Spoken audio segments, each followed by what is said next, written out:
Hello friend, आज का topic लिया है मैंने चक्रवृद्धि ब्याज। चक्रवृद्धि ब्याज से जो क्वेश्चन बनते हैं वो मैंने पहले भी कराए थे आपको और आज भी कराऊंगा। ठीक है, इसे सेकंड क्लास मान लो आप। ठीक है, क्लास सेकंड मान लो इसको।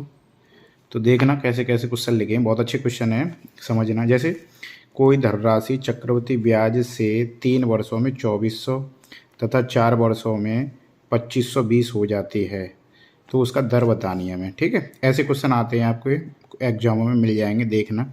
जैसे 3 वर्षों में कितनी हो जाती है? 2400 रुपये। ठीक, और तुम्हारे 4 वर्षों में कितनी हो जाती है? 2520 रुपये। ठीक है, तो क्या पूछ रहा है? दर, परसेंटेज पूछ रहा है। ठीक है, केवल तो उसे कैसे करेंगे? तो इनका अंतर निकालेंगे हम। अंतर 1 वर्ष का कितना निकलेगा हमारा? 2520 में से 2400 घटा देंगे तो कितना बचेगा? 120 रुपये। ठीक है, 120 रुपये कितने पे?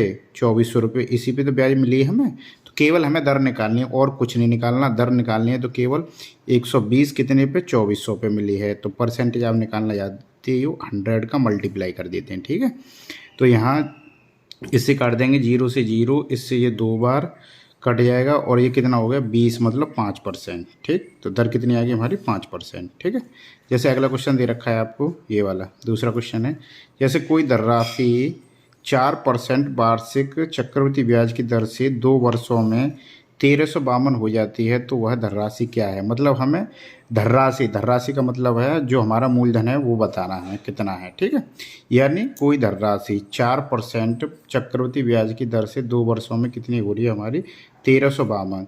तो ऐसे क्वेश्चनों को कैसे करते हैं समझना, बहुत अच्छा क्वेश्चन है। तो 4%, पहले हम परसेंटेज का बनाएंगे, इसे सही भिन्न के रूप में तोड़ेंगे। तो 4% को कैसे लिख देते हैं हम? 4% को लिखते हैं हम इसको लिखेंगे 1/25, 1/25 लिखते हैं। इसे तोड़ेंगे तो 4% को 1/25 के रूप में तोड़ेंगे। ठीक है, तो इसके बाद करेंगे हम, देखना। तो ये देखना आपने कैसे तोड़ा। आपने 4% को 1/25 के रूप में तोड़ा, फिर इसे करेंगे। यानी कोई धनराशि हमारी पहले 25 से अब कितनी होगी? 26, 1 वर्ष में। ठीक है, फिर दूसरे वर्ष में 2 का पूछ रहा है तो 25 × 25। ठीक, और यहाँ हो जाएगी 26 × 26। ठीक, ऐसे करते हैं इस क्वेश्चन को। तो ये कितना हो जाएगा? इसका हो जाएगा 625 और ये कितना हो जाएगा? 676। ठीक है, क्वेश्चन में क्या दे रखा है आपको? कोई धनराशि 4% चक्रवृद्धि सीआई की दर से 2 वर्षों में 1352 हो जाती है तो चक्रवृद्धि ब्याज धनराशि बतानी है हमें। इन दोनों का अंतर देखते हैं। इन दोनों का अंतर कितना आ रहा है? 625। इसको घटा देंगे तो कितना आ जाएगा? 1, और यहाँ पे कितना बचेगा तुम्हारा? नहीं, इसमें इसकी ज़रूरत भी नहीं है क्योंकि अंतर नहीं दे रखा हमें राशि का। अगर अंतर दिया होता दोनों राशि का तो हम अंतर निकालते। इसमें अंतर नहीं दे रखा तो 676 का मान सीधा सीधा दे रखा। और आसान क्वेश्चन है ये। तो 676 की वैल्यू हमें कितनी दे रखी है? 1352। ठीक, ये वैल्यू दे रखी है 1352। इससे काट देंगे, ये 2 बार कट जाएगा। तो 1 की वैल्यू कितनी आ गई हमारी? 2। तो इससे इसका मल्टीप्लाई कर देंगे तो हमारा मूलधन आ जाएगा सीधे सीधे। तो 625 × 2 कितना आ जाएगा? 1250 रुपये हमारा इसका मूलधन आ गया। बहुत अच्छा क्वेश्चन है, बहुत सरल भी है और अच्छा क्वेश्चन है, समझना। ठीक है, अगर इन दोनों का अंतर दिया होता ब्याजों का तो हम अंतर निकाल के कर लेते। ठीक है, जैसे अंतर वाले आगे क्वेश्चन मैंने करे हैं, देखो समझना। जैसे ये क्वेश्चन है आपका, ये वाला।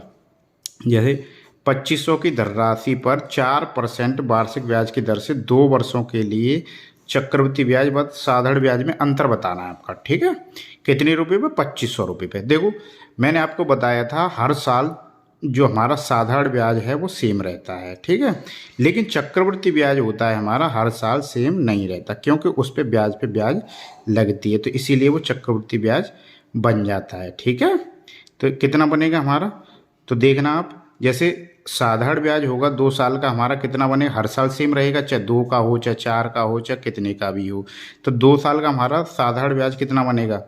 4% पहले वर्ष का भी और दूसरे वर्ष का भी 4%, तो कितना बन जाएगा? 8%। ठीक, और चक्रवृद्धि ब्याज हमारा होगा तो 4% रहेगा, दूसरे पे भी 4% रहेगा, और उसके दूसरे वर्ष पे ब्याज लगेगी। ब्याज पे ब्याज का मतलब है जो हमारे पहले वर्ष में लगा होगा उसी पे दोबारा ब्याज लगेगी। तो उसमें क्या बनेगा हमारा?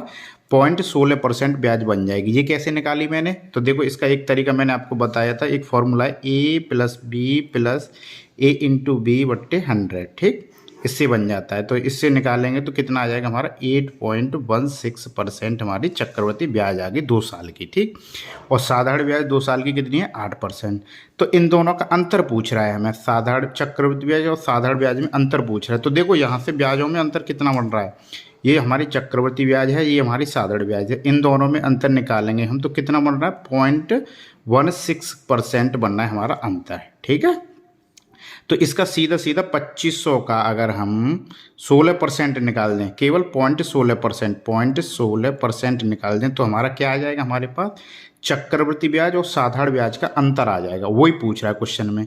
तो देखो 2500 मल्टीप्लाई 16, ठीक है, 16.16, तो पॉइंट हटाएंगे यहाँ पे 2 जीरो बढ़ जाएंगे, ठीक है। परसेंटेज हटाएंगे तो 2 जीरो और लग जाएंगे, ठीक।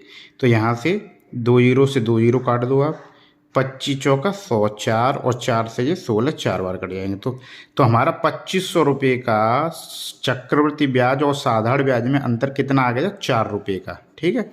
क्वेश्चन ये समझाने के लिए मैंने इतना बड़ा बताया है। वैसे आप कैसे करोगे इस क्वेश्चन को, सीधे सीधे आप जानते हो 4% के हिसाब से 2 वर्ष का साधारण ब्याज 8% हो जाएगा और चक्रवृद्धि ब्याज कितना हो जाएगा हमारा 8.16% हो जाएगा। तो सीधे सीधा 0.16% की वैल्यू मतलब 2500 का आप 0.16% निकाल देना तो आपका सीधा सीधा चक्रवृद्धि ब्याज और साधारण ब्याज का अंतर निकल आएगा, ठीक है। जैसे आगे क्वेश्चन दे रखा है आपको, ये वाला क्वेश्चन है, ये वाला क्वेश्चन समझना, बहुत अच्छा क्वेश्चन है ये भी। देखो ये है, किसी निश्चित धनराशि पर 2 वर्षों के लिए चक्रवृद्धि ब्याज और साधारण ब्याज समान अवधि के लिए साधारण ब्याज इतना है, तो हमें ब्याज की दर बतानी है, ठीक है। तो आप देखना, देखो ऐसे क्वेश्चनों को कैसे करते हैं। किसी धनराशि पर 2 वर्षों के लिए चक्रवृद्धि ब्याज तथा समान समयावधि के लिए साधारण ब्याज कितना 270 रुपये, ठीक। तो आपको ब्याज की दर बतानी है, ठीक है। तो 270 रुपये हमारी 2 वर्ष की साधारण ब्याज है तो सेम रही होगी, यानी 2 वर्ष के लिए हम साधारण ब्याज 270 रुपये है तो 1 वर्ष की कितनी रहेगी 135। अगर 1 वर्ष की 135 है तो दूसरे वर्ष की भी 135 रही होगी, ठीक है। और चक्रवृद्धि ब्याज हमें कितनी दे रखी है 2 वर्षों की 282, कितनी 282। तो 282 का मतलब है कितनी एक्स्ट्रा, यानी 282.15 में से अगर 270 रुपये अगर घटा देंगे तो हमारी चक्रवृद्धि ब्याज निकल आएगी। तो 0.15 और ये 2 और ये 1, यानी हमारी चक्रवृद्धि ब्याज निकल के आएगी 12.15, ठीक। ये हमारी चक्रवृद्धि ब्याज निकल गया है, कितने पे बढ़ी है ये 135 पे। तो हमें केवल दर निकालनी है, तो दर कैसे निकालेंगे, यानी 12.15 कितने पे 135 पे इंटू 100, ठीक। ये हमारी दर परसेंटेज निकल के आएगी यहाँ से।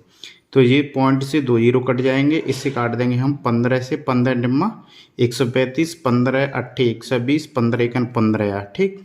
9 से 9 बार तो कितना आ गया हमारा 9%। तो दर कितनी आ गई हमारी 9% आ गई, ठीक। जैसे अगला क्वेश्चन दे रखा है आपको, ये वाला क्वेश्चन है, देखना।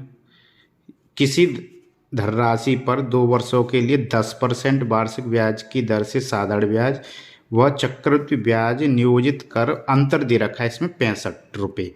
सभी क्वेश्चन अलग अलग लिख रखे हैं मैंने, ठीक है। अलग अलग इसीलिए लिख रखे हैं, आप ऐसे क्वेश्चनों को करना, प्रैक्टिस करना और देखना वीडियो में कैसे कैसे क्वेश्चन दिए, बार बार देख के करना, ठीक है। क्वेश्चन बहुत अच्छे हैं, हर एग्जाम में मिलेंगे आपको चक्रवृद्धि ब्याज से संबंधित क्वेश्चन, ठीक है। तो आपको दे रखा है 2 वर्षों के लिए 10% से साधारण ब्याज और चक्रवृद्धि ब्याज का अंतर 65 दे रखा है। तो आपको धनराशि पूछ रहा है, मतलब मूलधन पूछ रहा है। तो आप जानते होंगे 2% यानी 10% का साधारण ब्याज कितना हो जाएगा 10% इंटू 10%, ठीक। ये आपका साधारण ब्याज हो गया, टोटल हो गया 20%, ठीक। अगर आप यहीं से आप चक्रवृद्धि ब्याज निकालोगे तो एक्स्ट्रा और हो जाएगा, कितना आ जाएगा आपका 1, मतलब एक और आ जाएगा एक्स्ट्रा, ये तुम्हारी चक्रवृद्धि ब्याज हो जाएगी। क्यों हो जाएगी, क्योंकि 10% और 10% प्लस 100/100 का भाग हो जाएगा तो टोटल कितनी होगी हमारी 21%। ये हमारी CI हो गई, ठीक है ना। CI 21% है और साधारण ब्याज 20% है। तो चक्रवृद्धि ब्याज और साधारण ब्याज का अंतर कितना आ गया हमारा 1 की वैल्यू कितनी दे रखी है हमें 65 रुपये, ठीक है। आपसे यानी 1% की वैल्यू 65 रुपये दे रखी है। तो आपसे मूलधन पूछ रहा है, मूलधन का मतलब होता है 100% निकालना। तो 100% के लिए 100 का मल्टीप्लाई हो जाएगा, तो हमारा मूलधन कितना आ गया 6500 रुपये आपका मूलधन आ गया। ठीक है बेटा। जैसे आगे क्वेश्चन दे रखा है, देखो ये वाला क्वेश्चन और है, ये समझना, लास्ट क्वेश्चन लिया ये मैंने। ऐसे क्वेश्चन बहुत आते हैं एग्जामों में, समझ लेना आप, समझ सको तो ठीक है। जैसे कोई धनराशि चक्रवृद्धि ब्याज से पहले वर्ष के अंत में कितनी हुआ थी, ये सेम ऊपर वाला ये ऐसा क्वेश्चन है, सेम लिख गया है क्वेश्चन। जैसे 650 रुपये तथा दूसरे वर्ष के अंत में 676 रुपये हो जाते हैं, तो धनराशि बतानी है। ठीक है। आगे एक ऊपर मैंने क्वेश्चन कराया था, बिल्कुल सेम ऐसा ही है, मूलधन निकालना है इसमें। देखो 650 रुपये पहले वर्ष के अंत में, यानी कोई धनराशि चक्रवृद्धि ब्याज से पहले वर्ष के अंत में, तो पहले वर्ष में तो चक्रवृद्धि ब्याज और साधारण ब्याज में कोई अंतर ही नहीं होता है। ठीक है। और दूसरे वर्ष में कितना दे रखा है, 676। 676 का मतलब जैसे 625 है, 625 नहीं सॉरी 650 है ये तुम्हारा, इनको 2 वर्षों में तोड़ लेंगे। ठीक। तो आपका आ जाएगा 325 एक वर्ष का, दूसरे का भी साधारण ब्याज 325 रहेगा। यहाँ से 26 रुपये तुम्हारा चक्रवृद्धि ब्याज निकल आएगा। तो इससे देख लेंगे, यहाँ से दर निकाल लेंगे, दर निकाल ले तो कितना हो जाएगा, 26 कितने पे, 325 पे इंटू 100। ठीक। यहाँ से 25 दूनी 25 चौका 100 और 25 सेकंड 25, 25 × 75, 13 दूनी 26, यानी 8% आपकी दर आ गई। ठीक। अब 8% आपकी दर आ चुकी है। अगर 8% दर है और ये यहाँ पे 8% का मतलब क्या होता है, 8% का मतलब होता है 2/25। ठीक। 2/25 का अगर इसमें हम मल्टीप्लाई करके देखेंगे तो हमारा ये बनेगा। तो इसमें करेंगे यानी मूलधन निकालते हैं। तो मैंने आपको शायद पिछली वीडियो में यही क्वेश्चन बताया था, सेम ऐसा ही। तो इसमें क्या करते हैं, मूलधन निकालने के लिए जो हमारी दर आती है, जैसे दर 8% निकल के आई, इस दर को पहले तोड़ते हैं। ठीक है, भिन्न के रूप में। तो भिन्न हमारी बनी कितनी, 2/25। ठीक। इसको तोड़ लेंगे तो 2/25 हो गई हमारी। तो इसका मल्टीप्लाई उल्टा करके करते हैं। जैसे हमारी दर का अंतर होता है ना, चक्रवृद्धि ब्याज और साधारण ब्याज का अंतर होता है, उनका उल्टा करके मल्टीप्लाई कर देते हैं। ये ट्रिक है हमारी। तो जैसे यहाँ पे हम 26 में अगर मल्टीप्लाई करेंगे 25/2 का, तो हमारा ये आ जाएगा। ठीक है, पहले वर्ष का ब्याज आ जाएगा। ठीक है। तो इससे ये 13 बार कट जाएगा, कितना आ गया, यानी देखो 325 रुपये सही आ रहा है। इसका मतलब ये है। तो ये पहले वर्ष का ब्याज है। अगर हमें मूलधन निकालना है, यहाँ मूलधन आगे अगर ये वाला निकालना है, तो हमें 325 मल्टीप्लाई, जैसे हमने ये किया है 25/2, इसका इसमें मल्टीप्लाई कर देंगे तो ये आपका मूलधन आ जाएगा। ठीक है, ये इसका आंसर हो जाएगा। ठीक है। अच्छे अच्छे क्वेश्चन लिए, और भी क्वेश्चन कराऊंगा मैं इसी में, चक्रवृद्धि ब्याज में आपके बहुत अच्छे क्वेश्चन बनाएंगे, और आगे अच्छे अच्छे और भी क्वेश्चन कराऊंगा। ठीक है।